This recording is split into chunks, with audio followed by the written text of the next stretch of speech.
Halo Rayas, welcome to Muara Karya Nusantara Channel. Untuk mendukung channel kami, klik tombol subscribe dan lonceng notifikasi agar kalian tidak ketinggalan kabar-kabar terbaru dari kami. Pilihan kedua, cerita pendek karangan Salma Rahmasari dibacakan oleh penulisnya sendiri. Untuk mencapai sebuah tujuan, tidak harus dengan satu cara. Benarkah? Tentu saja. Ini berlaku juga untuk mewujudkan sebuah mimpi. Tidak harus dengan satu jalan saja yang menurut kita baik, namun banyak sekali cara yang melintang di hadapan kita. Tinggal seberapa bisa kita menemukan berbagai jalan untuk menjadi alternatifnya. Kalimat itu yang akan tetap membekas di dalam ingatannya. Ia terus berusaha membangun kembali harapan yang sempat remuk redam. Ia yakin bahwa motivasi yang hadir dari diri sendiri mampu mengalahkan beribu motivasi yang timbul dari orang lain. Jadi, jangan berhenti untuk menghadirkan semangat bagi diri dan untuk orang-orang di sekitar kita. Dengan langkah lebar, ia berjalan menuju warung internet bersama adik sepupunya. Rasa gugup yang kian menyerang di hari-hari sebelumnya, kini lenyap bersama sang mentari yang akan pamit ditelan kaki langit. Mana kartu pesertanya, Kak? Soalnya di websitenya minta nomor peserta biar kita tahu lulus apa enggak di SBMPTN itu. Adik sepupunya kembali berkutat dengan komputer yang ada di hadapannya. Kembali mencocokkan data yang ada di kartu peserta dengan apa yang tertera di layar monitor. Berdasarkan hasil tes SBMPTN 2016, nama Nafisa Kamila, nomor peserta bla bla bla bla, dinyatakan tidak lulus di Universitas Pendidikan Indonesia dengan jurusan pendidikan khusus. Terima kasih. Adik sepupunya membacakan apa yang tertera di layar monitor. Tak ada tampang kecewa di wajahnya, hanya seulas senyum yang ia tampakkan kepada adik sepupunya. Bukan berarti ia tidak mengharapkan kelulusan itu. Kenapa aku yang sesak ya? Gumam adik sepupunya seraya mematikan komputer yang ada di hadapannya. Namun, yang ditanya hanya tersenyum untuk menanggapinya. Keduanya segera bergegas pulang, karena sebentar lagi waktu buka puasa akan segera tiba. Kakak kecewa atau sedih nggak sih? Adik sepupunya bertanya. Enggak tuh. Soalnya kan aku udah mengusahakan ini tuh semaksimal mungkin. Nafisa menjawab dengan ringannya. Sekalipun kecewa, itu tidak mengubah keadaan, pikirnya. Terus, kenapa aku yang kecewa? Adik sepupunya menghela nafas panjang. Kamunya aja yang sambil baper baca pengumuman itu. Jawaban Nafisa berhasil membuat adik sepupunya berdecak kesal. Gimana kak? Lulus nggak? Di halaman rumah, ia berpapasan dengan ibunya yang sedang menyapu. Enggak mah, jawab Nafisa sekenanya. Alhamdulillah, ibunya nampak lega sekali. Kok alhamdulillah sih? Anaknya nggak lulus ke universitas yang diimpikannya malah bersyukur. Hatinya menggerutu, kesal terhadap respon ibunya. Percakapan mereka sepertinya telah berakhir. Apa yang diharapkan oleh ibunya kini telah tercapai. Harapan bahwa Nafisa tidak lulus di kampus itu. Sebab ibunya terlalu khawatir terhadap anak gadisnya yang akan jauh kuliah di kota sana. Sebenarnya bukan hanya hal itu saja yang membuat ibunya tidak mengizinkan Nafisa untuk kuliah di luar kota. Pasalnya, Nafisa diamanatkan oleh Sang Pencipta untuk mempunyai hambatan penglihatan. Namun baginya, hambatan tersebut tidak menyurutkan semangatnya untuk tidak beraktivitas sebagaimana manusia pada umumnya. Bahkan, dari mulai ia mengerti sesuatu, Nafisa bercita-cita untuk menjadi seorang guru. Lebih dari 200 purnama telah ia lewati. Kini saatnya ia menentukan kampus untuk menjadi pilihan kedua di kota kelahirannya. Visa nggak merasa kecewa kan karena nggak masuk ke Universitas Pendidikan Indonesia? Ayahnya bertanya dengan sangat hati-hati. Enggak kok pak, aku nggak kecewa. Soalnya aku udah berusaha semaksimal mungkin untuk mengerjakan tes itu. Masalah lulus atau enggak, itu bukan kuasaku lagi kan? Ia menjawab dengan pemikiran yang dewasa. Kalau sudah dicoba kan, nanti nggak akan ada lagi yang disalahkan. Kenapa aku ngotot banget minta izin sama kalian? Karena yang menjadi kekhawatiranku apabila kalian memaksakan kehendak kalian untuk aku masuk ke perguruan tinggi yang kalian inginkan, nanti apabila ada sesuatu yang membuat aku down, aku bakal menyalahkan sepenuhnya kepada kalian, jawab Nafisa dengan hati-hati. Khawatir ayahnya merasa tidak enak dengan apa yang tengah diutarakannya. Terus, sekarang Visa mau kuliah kemana? Sang ayah merasa lega atas penuturan anak gadisnya. Ternyata, putrinya itu bisa berpikir dan bersikap dewasa untuk menghadapinya. Aku kuliah ke STAI yang waktu itu disuruh bapak sebelum aku ikut tes itu deh. Nafisa menjawab dengan mantap. Namun, jauh di lubuk hati yang paling dalam, pilihan itu seakan menjadi benteng yang dapat menghalangi mimpinya. Mimpinya untuk menjadi seorang guru di sekolah luar biasa. Terus mau ambil jurusan apa, Visa? Pendidikan agama Islam. Kalau gitu, Visa coba kontak guru-guru yang di SLB. Siapa tahu mereka bisa membantu banyak hal. Ayahnya memberi pendapat.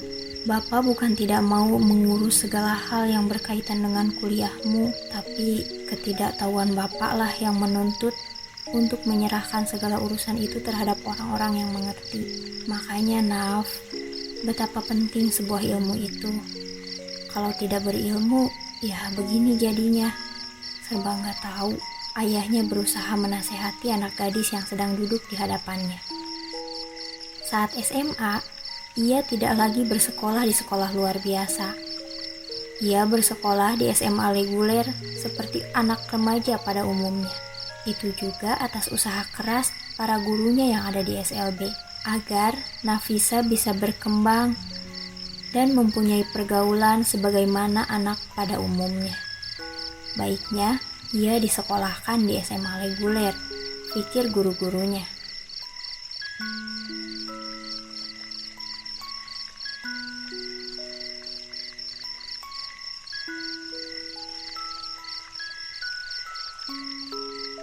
Hatinya mulai ia kuatkan, tekadnya kembali ia bulatkan, yaitu untuk mencapai kata-kata yang pernah ia ucapkan waktu itu. Sekarang bukan giliran lagi berkata-kata, tapi saatnya untuk mengimplementasikan dalam kehidupannya. Assalamualaikum.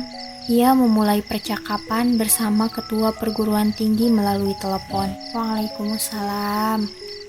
Maaf, ini dengan siapa? Sebelumnya, saya mohon maaf telah mengganggu waktu Bapak. Saya Nafisa, salah satu lulusan SMA yang tempo hari kelulusannya Bapak hadiri. Nafisa memperkenalkan diri. Oh, itu. Saya ingat. Ada apa, Neng? Suara di seberang sana terdengar ramah. Alhamdulillah, Bapak masih ingat. Perasaannya lega. Jalannya mungkin akan lebih mudah melalui ini. Saya mau tanya, kalau ke STAI dengan saya yang mempunyai hambatan penglihatan, bisa kan Pak? Nafisa menyampaikan tujuannya menghubungi ketua perguruan tinggi itu. Kalau itu harus di universitas yang ada di Bandung, Neng. Di Bandung sudah lengkap fasilitas untuk disabilitas itu. Sedangkan di STAI yang saya pegang tidak ada layanan khusus untuk disabilitas. Ketua perguruan tinggi itu menjelaskan, meruntuhkan semangat yang baru saja ia susun kembali. Tapi ia tak mau menyerah. Bukan Nafisa namanya kalau menghadapi permasalahan seperti itu sudah lunglai. Saya telah mengikuti seleksinya, Pak. Tapi takdirnya tidak lulus di sana. Kalau berbicara tentang fasilitas, kemarin kan saya sekolah di SMA reguler. Tanpa fasilitas khusus pun, saya bisa lulus dengan baik kok. Ia menahan sesak di dalam hati. Oh Allah, apakah aku tidak berhak merasakan bangku kuliah seperti teman-teman yang lain? Mereka tidak dihadapkan dengan berbagai macam alasan yang menyulitkan dan menguji mental seperti ini. Hatinya menjerit, berusaha menahan buliran air yang akan terjun dari kelopak matanya. Iya, Nanti saya akan coba diskusikan dengan para dosen yang lainnya ya. Sepertinya ketua perguruan tinggi itu mulai paham apa yang telah disampaikan oleh Nafisa tadi. Baiklah kalau begitu. Saya ucapkan terima kasih. Dan saya tunggu informasi berikutnya ya Pak. Nafisa mengakhiri percakapannya dengan penuh penekanan. Iya, sama-sama. Insya Allah saya informasikan kembali kalau sudah saya rapatkan bersama dosen-dosen ya. 3 pekan telah berlalu semenjak ia menghubungi ketua perguruan tinggi tersebut. Hasil perbincangannya nihil. Sepertinya, percakapan dan pertanyaan yang ia ajukan itu sebagai angin lalu. Tak harus diusik dan tak pula dihiraukan. Apa yang ada di benak mereka tentang seseorang yang mempunyai hambatan penglihatan yang tidak berfungsi itu kan mata. Masih ada 4 indera lainnya yang bisa difungsikan untuk menjalankan aktivitas yang kian menyedihkan. Entahlah, hanya Allah yang dapat mengetahuinya. Nafisa mendatangi guru-gurunya di SLB. Di sana ia disambut dengan hangat. Disambut dengan berbagai pertanyaan tentang bagaimana perguruan tinggi yang akan dia ambil. Akhirnya ia memutuskan untuk membicarakan tujuan atau maksudnya datang ke tempat itu. Salah satu gurunya bersedia untuk mendampinginya daftar ke perguruan tinggi yang ketuanya sempat ia hubungi sebelumnya. Karena katanya beliau mengenal beberapa dosen yang mengajar di perguruan tinggi tersebut. Insya Allah Bapak titipkan kepada beberapa teman Bapak yang ada di sana. Sekarang Nafisa jangan banyak pikiran. Fokus aja buat masuk perguruan tinggi ya. Mungkin itu terjadi atas ketidaktahuan Naf, kata gurunya yang berusaha mensugesti pemikiran Nafisa yang sempat down itu. Iya Pak, terima kasih banyak. Mohon maaf, aku banyak merepotkan Bapak dan Ibu di sini. Besok kita ke sana ya Naf. Bapak tunggu di sana jam 13. Kita ketemu langsung aja di tempat ya. Sekaligus Bapak akan menginformasikan bahwa nanti di tempat itu akan ada seorang mahasiswi tunanetra. Tak henti ia bersyukur, berterima kasih terhadap para gurunya yang selalu berkorban untuk dirinya. Ya Allah, dapatkah aku melukiskan tinta kehidupanku di kampus itu, sedangkan hati tak bisa menerima ini dengan sepenuhnya. Di kamar sederhananya itu, ia terisak, mengingat segala yang tengah dan akan ia jalani. Ya Allah, jika ini yang terbaik untukku, maka luruskan niat baik yang pernah aku ucapkan saat semangatku masih berkobar. Bukankah kampus dan jurusan ini yang mereka mau, yang mereka impikan, yang mereka harapkan? Jadi aku harus semangat menjalankannya. Untuk kebahagiaanku dan untuk kebahagiaan orang-orang di sekitarku. Aku tidak mau membuat mereka kecewa atas tindakanku. Aku mau melihat mereka yang bahagia saat melihatku yang mengejar cita-citaku. Ia berbicara kepada dirinya sendiri. 4 purnama telah dilalui sebagai mahasiswi dengan jurusan pendidikan agama Islam. Rasa yang kian menghalanginya untuk semangat kini lenyap bersama waktu yang terus menuntutnya agar menikmati segala kenyataan dan terpampang di hadapannya. Saat ini, ia semakin menikmati jurusan yang telah ia ambil. Semua teman-temannya sangat peduli terhadap ia. Tak ada lagi pesimis yang timbul di dalam hatinya. Hampir setiap mata kuliah bisa ia lewati tanpa hambatan. Walau awalnya jurusan ini sangat tidak ia inginkan. Terima kasih teruntuk kalian yang telah menjadi pena di dalam kehidupanku.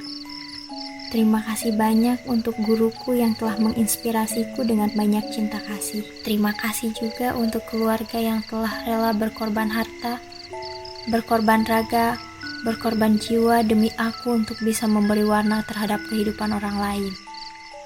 Apakah ada sekeping harap dari mereka untukku? Entahlah, untuk saat ini aku ingin memberi warna bagi mereka. Setidak-tidaknya warna merah yang mampu menimbulkan keberanian untuk menjalani hidup tanpa kehampaan. Nafisa Kamila.